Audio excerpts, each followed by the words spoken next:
uncontrolled immigration, stabbings in the streets, the murder of one of the most prominent Conservative MPs in recent history. Can anyone save Britain? Welcome to Lembit Opik Live. This is all wrong. I shouldn't be up here. I should be back in school on the other side of the ocean. Yet you all come to us young people for hope. How dare you! Boring. Boring. Boring. Okay, you gotta do it. Don't tell us what we're gonna feel. We're trying to solve a problem. Don't tell us what we're gonna feel. I'm not telling you. Because you're in no position to dictate that. Remember what you're doing. You're in no position to dictate what we're gonna feel.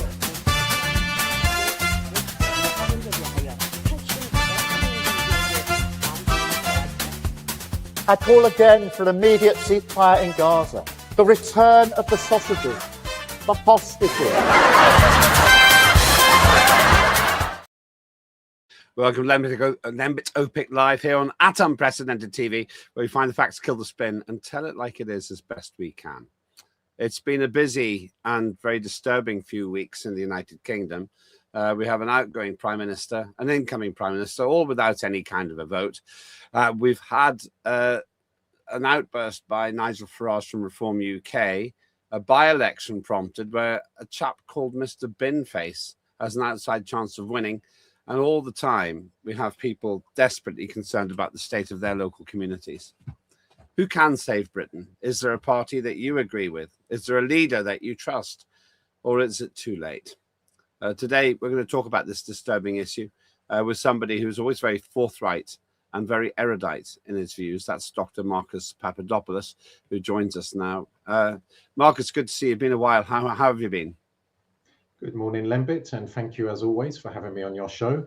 I'm not too bad. I am nearing the end of completing my manuscript for my new book. So on that note, things are quite positive. But aside from that, I, like most British people, are utterly despondent over what is happening in our country.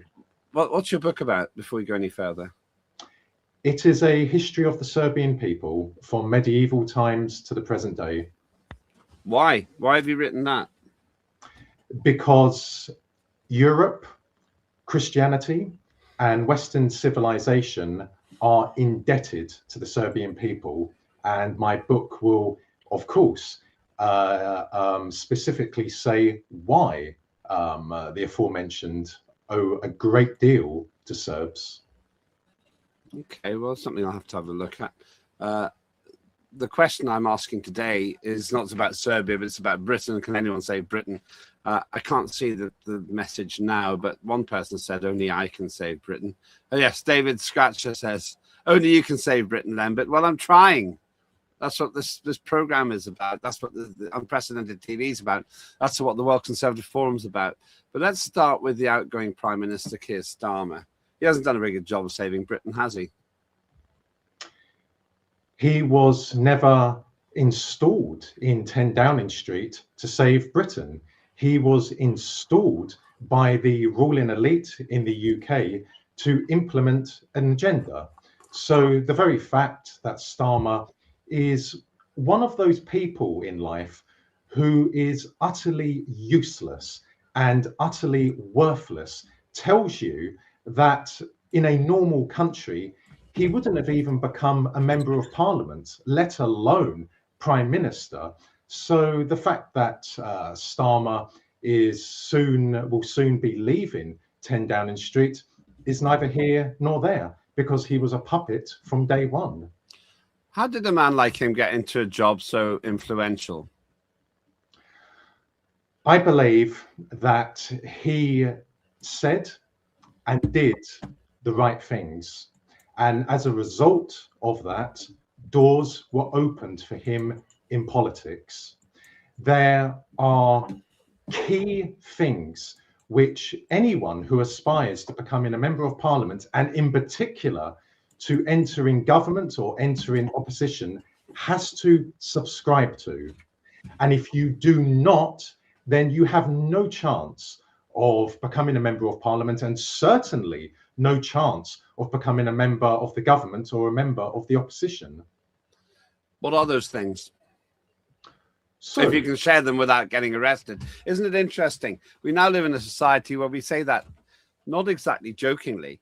I have people on the show who become really quite cautious. And I say, well, why didn't you say what you really think? And they say, well, I don't want to get that knock on the door. Knock on the door from the police. So it's interesting that even I find the censorship even affecting what I say on the station. But what are the things that Starmer had to believe to get to be prime minister? Well, first of all, Britain is not a democracy. Britain is a tyranny, and tyranny comes in different shapes and forms. You can have an overt tyranny, such as North Korea. Then there are clever tyrannies which masquerade as democracies, but in reality, they are tyrannies, and Britain is one such example. Now, you ask me to name those key things which people have to subscribe to. Well, let me say what they are in relation to the miracle of the North, also known as Andy Burnham. So Andy Burnham is going to take over from Keir Starmer as Prime Minister. Let's take a close look at what Andy Burnham believes in. And you will see that all of the predecessors, Starmer, Sunak, Johnson, all of the members of the cabinet, all of the members of the shadow cabinet, all say and do the same. So Burnham believes in Zionism. Burnham is associated with the World Economic Forum. Burnham believes in the imposition of immigration. He believes in the imposition of multiculturalism. He is against a national investigation into the Pakistani rape gang scandal. He supports Israel. He is anti-Russia. He is anti-Iran. He supported lockdowns. He supported so-called vaccines. He never spoke out on behalf of the vast numbers of Britons who lost their jobs as a result of lockdowns. So they are just some of the key things which Burnham, like Starmer, like Sunak, like Johnson, subscribe to. And if you do not say those things, then you stand no chance of entering politics. And as I said, certainly no chance of becoming a member of the government or a member of the opposition. Burnham, like Starmer, like Johnson, like Barack Obama, like all of these politicians in the Western world, says things like this, quote, I want to see a better and fairer Britain for all. I want to see ordinary people in Britain living better, blah, blah, blah. Banal comments which have no meaning in practice. If Britain had a truly independent and free media, then a journalist would ask specifically what Burnham's policies are going to be. So, for example, if Britain had a free and independent media, the following question would be put to Burnham. Will you arrest and deport every single illegal immigrant who entered Britain? Will you carry out a national investigation into the Pakistani rape gang scandal, which resulted in approximately 250,000 British girls having been raped? But note, Lembit, those questions, specific questions about specific policies, are never put to Burnham by British mainstream media. Therein lies the reality that Burnham is a puppet. Burnham says, for example, that he cares about the people of Gaza. Well, he's only now saying that. He never said that when Israel invaded Gaza in October of 2003 and carried out mass murder there. He never said that. He doesn't call for example, sanctions to be placed on Israel. He doesn't say that. Why doesn't he? Just a couple. I'm going to try and keep up with the commentary today. Do please get involved in the comments if you can. David Scratch says, when will Dr. Marcus Papadopoulos' book be out? When's the book going to be published, Marcus? I hope, and God willing, by Christmas of this year. Hopefully in the run-up to Christmas. So you'll be rivaling J.K. Rowling for wealth by January, I hope. Well, no, I'm not a Blairite like her, so I have no hope of that. Karen Rockin, good morning, Karen, says, if the left stay in power, we're done for. They behave very anti-British. I'm not sure if it's just political parties. One quote which reminded me of before we came on air today is from Keir Starmer, who said, proudly, he said that the UK Parliament is the gayest parliament in the world. I just find that kind of thing appalling to say. Why sexualize Parliament? They can do what they like behind closed doors. They can have their sexual preferences. But imagine if you said it's the straightest parliament in the world. People say, oh, outrageous, outrageous. But apparently, if you're saying it's the gayest parliament in the world, there's something to be proud of. I don't understand why people think that kind of thing. I just never understood why it was a beneficial thing to talk about the benefits of having a particular sexual orientation in ascendancy. Well, what's behind that? What's behind it? Personally, I do not care what consenting adults do in private.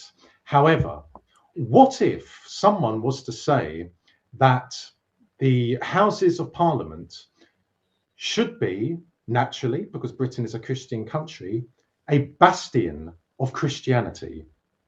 Could you imagine the uproar from the useful idiots in both the House of Commons and the House of Lords? Can you imagine the uproar from British mainstream journalists for simply saying something which is perfectly normal, that because Britain is a Christian country, it should be governed on Christian principles, and therefore the Houses of Parliament should be a bastion of Christianity.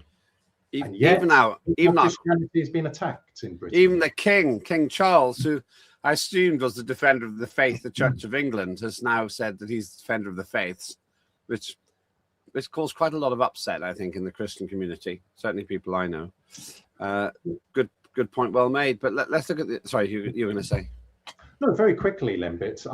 It's interesting you bring up what Charles III is now going to be, a defender of multi-faith Britain. In the last few weeks, I have had quite a number of people, both whom I actually know and also who follow me on social media. They have said that as a result of the appalling case, unforgivable case concerning the murder of Henry Novak and how the police behaved there, together with Charles III saying that he will be a defender of multi-faith Britain, that they owe me an apology. People have said, you were right, Marcus, all along. You said that the monarchy is the heart of the ruling elite, and therefore the monarchy is behind, for example, the imposition of immigration and multiculturalism on the British people. That you said, Marcus, that the police are not a proper police, that they are a political police, and they are an instrument which is being used by the British ruling elite.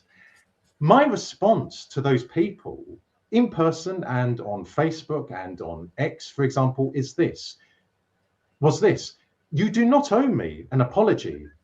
You owe yourselves, your family, your people, and your country an apology. Secondly, and more importantly, what are you going to do to save your country and to save your people?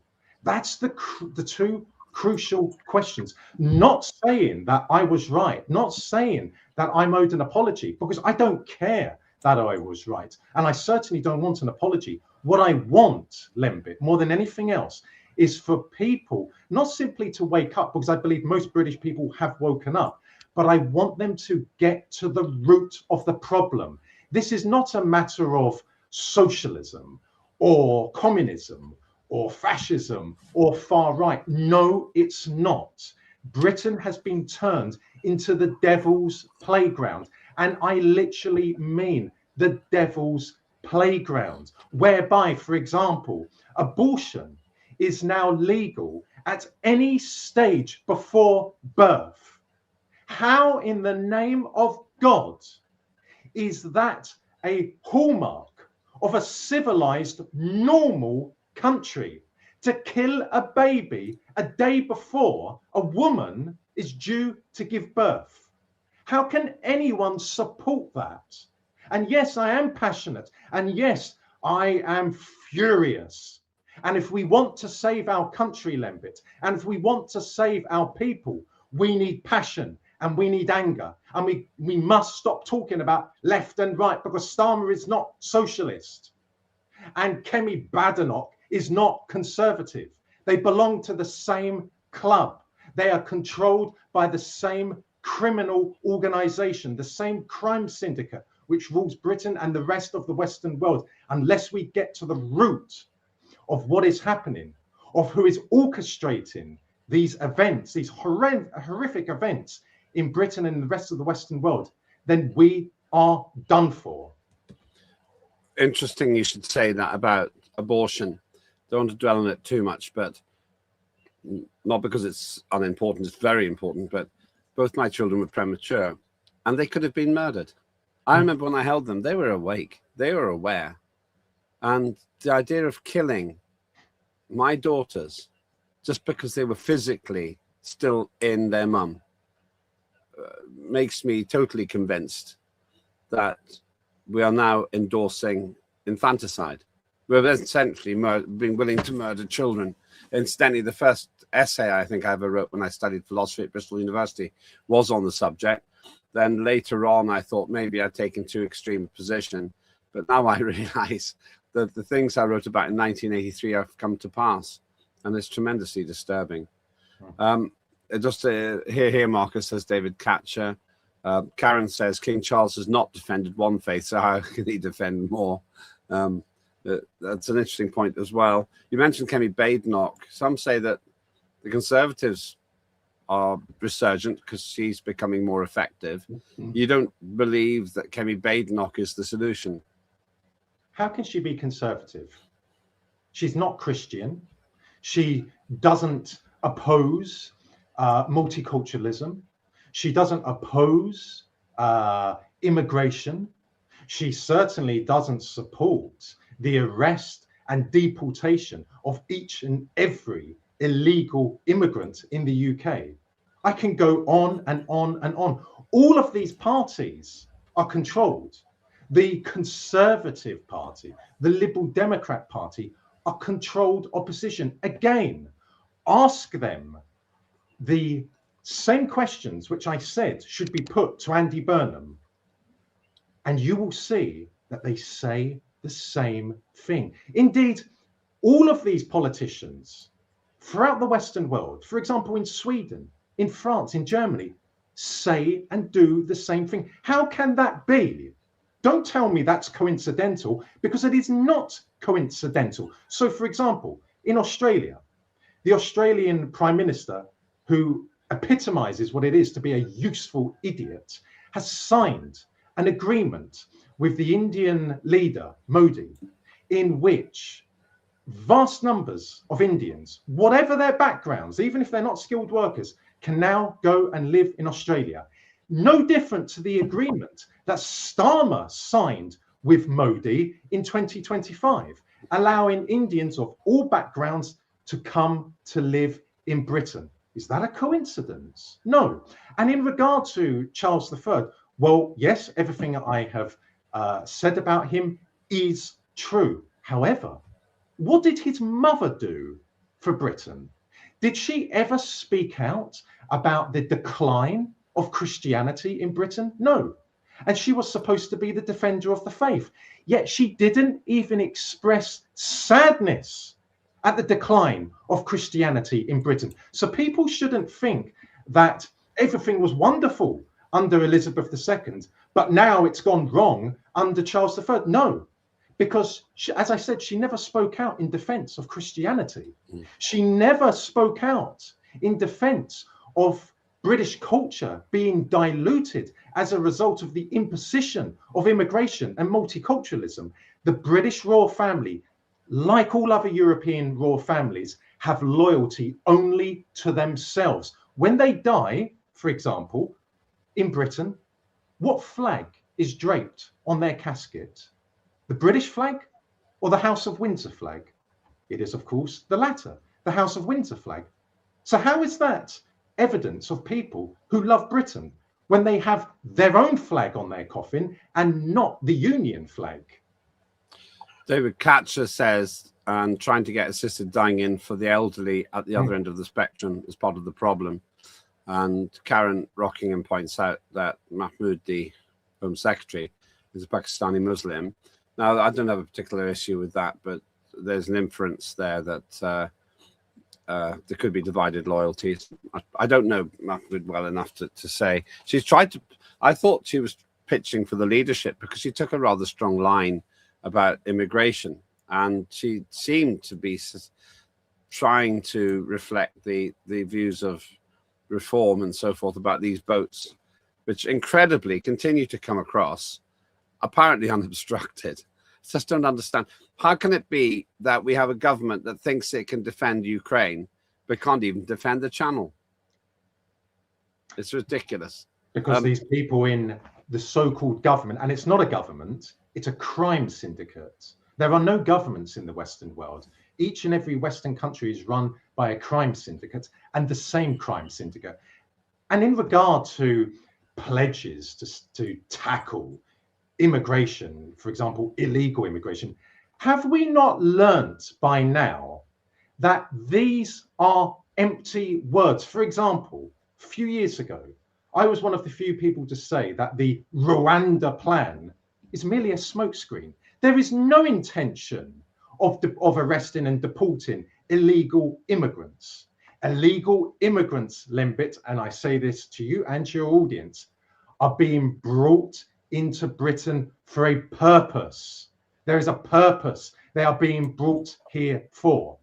Because any normal country in the world would defend their borders, land borders and maritime borders, and of course would defend their airspace. The Royal Navy can easily intercept any vessel or a dinghy which is illegally in British waters, but the Royal Navy is never given that order. Why? Why is it that £1 billion a month of British taxpayers' money is being spent on illegal immigrants and other foreign nationals? And then the so-called government says that Britain doesn't have enough money for old age people, for elderly people in the winter months for fuel allowance, winter fuel allowance. And they get away with that. Reform UK made a lot of its progress because it was taking a strong line, obviously about Brexit, but also about migration. But yet now Nigel Farage, having chosen to force an election in his own seat, in which he himself is standing, has a formidable opponent, apparently, Count Binface. Now, Count Binface is interesting because on the face of it, he's quite an amusing character. When you dig deeper, you discover that he's been working for the BBC. And he seems to have very left-wing tendencies. He's written for Have I Got News for You? So maybe Count Binface, here's the irony, is the establishment candidate to try to push even Farage out. Now, I know you've got issues with Farage, but maybe that's what's going on here. Count Binface is the secret, secret uni party candidate. Well, hitherto, I had no knowledge of what you've just said regarding this individual, and that is most intriguing. As regards for Nigel Farage, since when, Lembit, does an MP who is accused of financial irregularities resign in order to stand in a by-election? What they do is commence with a defamation lawsuit against either an individual who's making the claim or a news outlet which is making the claim. So the fact he resigned in order to fight this claim and to stand in the by-election is most peculiar to me. As regards for this individual who calls himself Binface, personally, I don't find it funny. I don't find it funny because we are living at a time when Britain has been turned into, as I say, the devil's playground, when 250,000 British girls were raped, horrifically raped and transported around the country, and indeed some of them were transported out of the country. I don't find it amusing when the level of violent crime, rape, for example, is skyrocketing in the country. I don't find it amusing when the British people are facing the distinct possibility of becoming a minority in their own country. I don't find it amusing when British culture is on its last legs. So none of this I find amusing. What I want is action, and direct action, in order for Britain and the British people to be saved. And those people at Westminster, both in the House of Commons and the House of Lords, will not do it because they are not on our side. They're part of that club. Hence why, again, they say and do the same thing as one another. Just for reference, Count Benface, real name, here it's Jonathan David Harvey, man in his mid-40s, who's a scriptwriter, largely often for BBC programmes. So perhaps there's more establishment behind that than meets the eye. Karen Rockingham says, great guest. She's 100% with you there. Let's look at some of the other options. Rupert Lowe has been quite outspoken and seems to have gained some traction by doing what Reform UK started doing and then seemed to moderate, in my view. Is he the future? Can he save Britain? Well, as you, Lembit, and as indeed some of your audience will know, that I began supporting Rupert Lowe after he was expelled from Reform by Nigel Farage. Why did I support him? Because he was the first MP since Enoch Powell to highlight the terrible, terrible danger posed to the British people as a result of the imposition of immigration and multiculturalism. Furthermore, Rupert Lowe is the only MP who has stuck his neck out in defence of the vast numbers of British girls who were raped by Pakistani rape gangs. So I applaud Rupert Lowe for that and for other things as well. However, in the last few weeks, he has said things which I find most disconcerting. So, in two separate podcast interviews, he said, firstly, that he has no time, quote, for the far right, and he opposes ethno-nationalism. At this juncture, Lembit, no one should care about someone being, quote, far right when the British people are facing oblivion, when rape is rife across the country. Secondly, so what if someone is a ethno-nationalist? I mean, that's a bizarre term because nationalist means someone who believes in defending their ethnicity. So this term ethno-nationalist is artificial and illogical. But so what if someone does not want the British people to not be compromised, to not constitute 95% of the population of the UK? So what? What's wrong with that? This is their country. Now, the second interview, Rupert Lowe spoke about how he supports ethnic minorities if they integrate.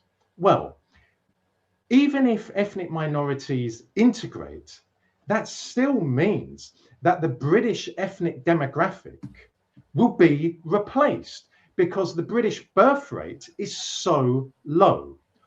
So therefore, I don't care even if every single member of an ethnic minority integrates. It makes no difference. The problem is the ethnic demographic, the British ethnic demographic, which is threatened.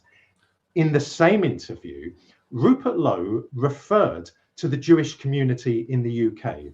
Well, why, of all ethnic groups in the UK, did Lowe refer to the Jewish community? Why? He didn't refer to the Greek community or to the French community or to the German community or to the Spanish community. Why? I want to know why. Secondly, Rupert said that the Jewish community integrate. Well, that's not true.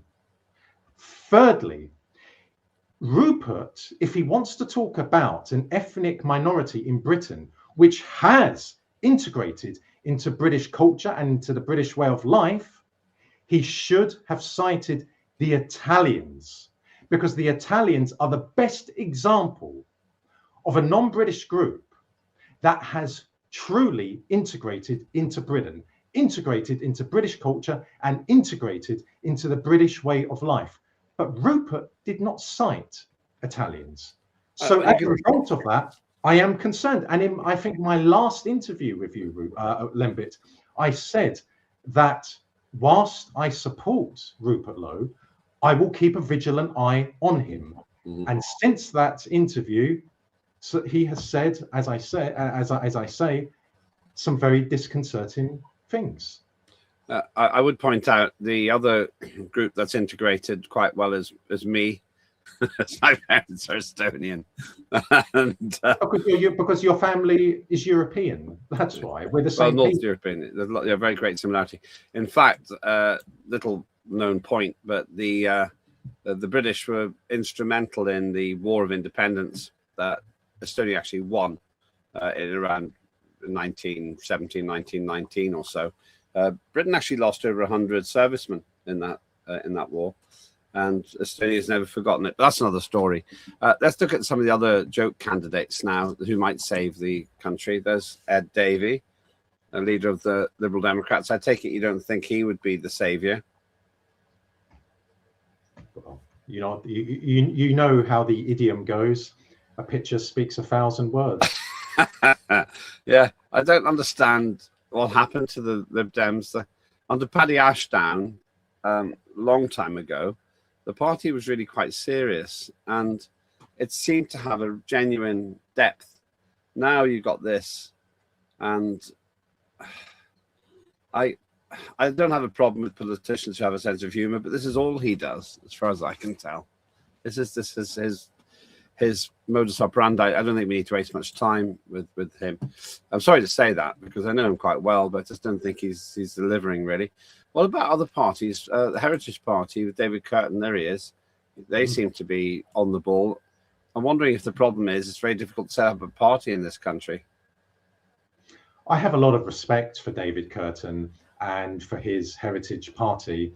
I believe that he and his party truly love Britain, truly love the British people, truly love British culture, and truly love the religion of the British people, which is, of course, Christianity.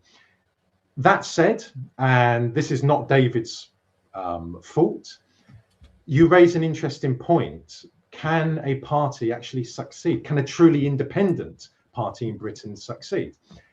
And I would say this, Lembit, the answer is no. I have grave reservations as to whether we, the British people, can vote our way out of what is a truly, and I say this in a biblical sense, diabolical situation. Why do I say that?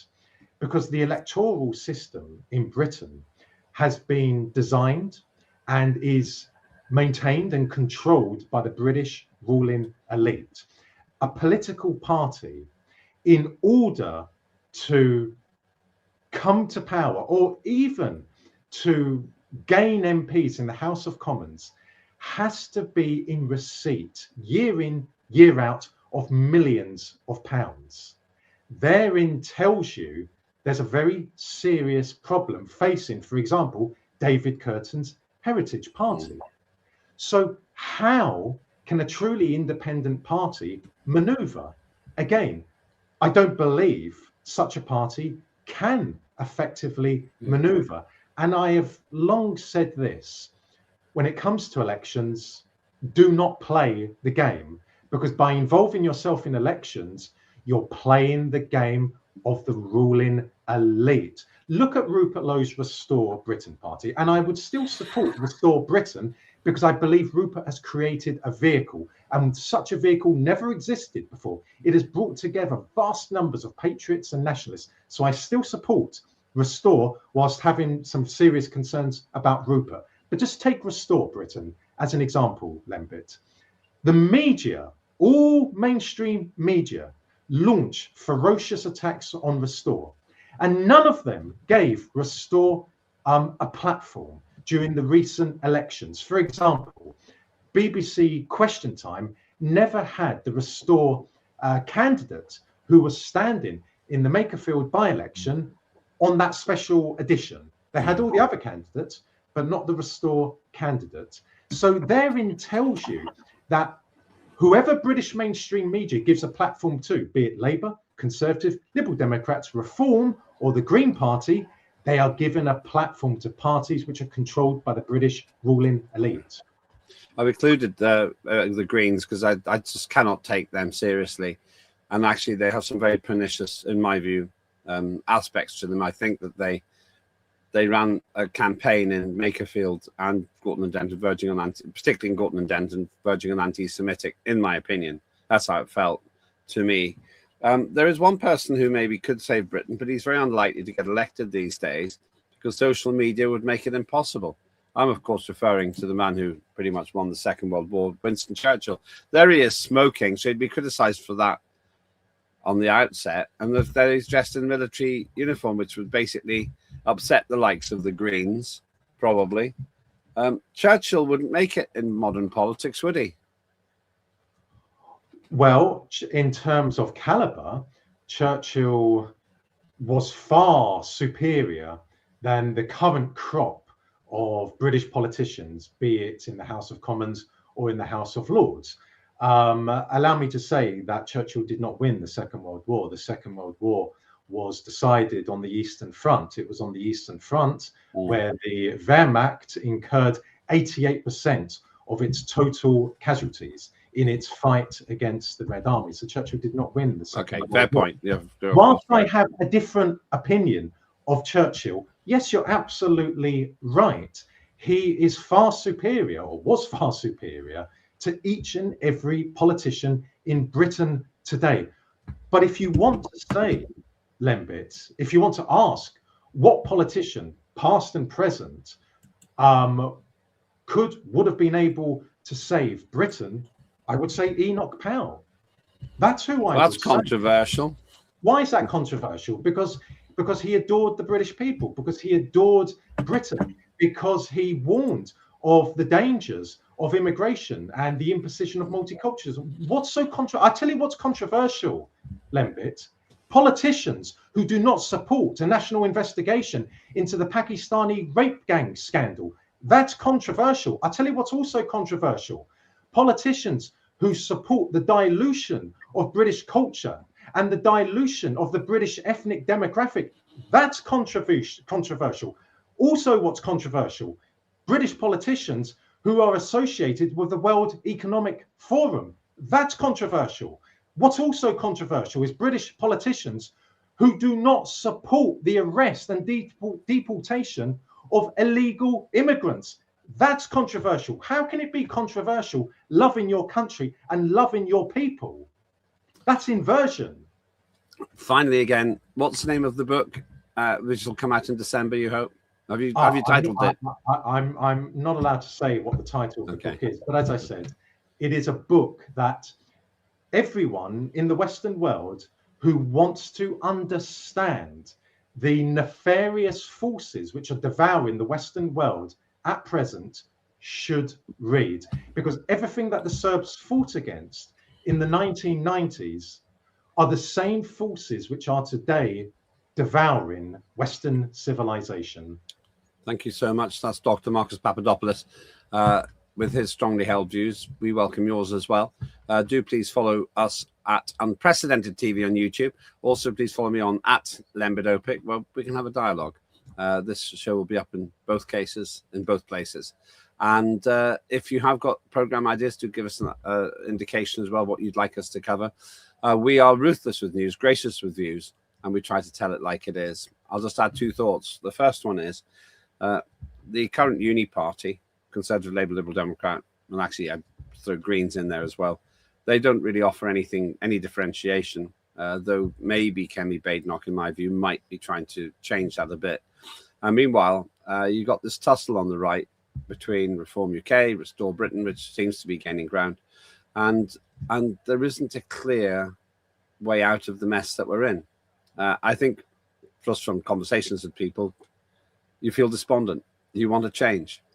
We're going to try and help to make that change. So watch this space. In the meantime, once again, please do like and subscribe to at Unprecedented TV on YouTube, and please follow me as well.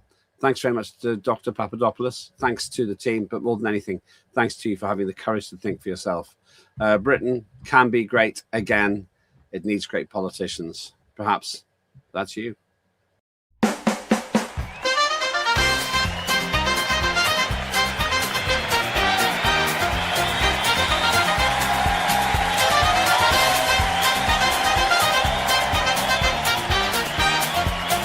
Immediate ceasefire in Gaza. The return of the sausages.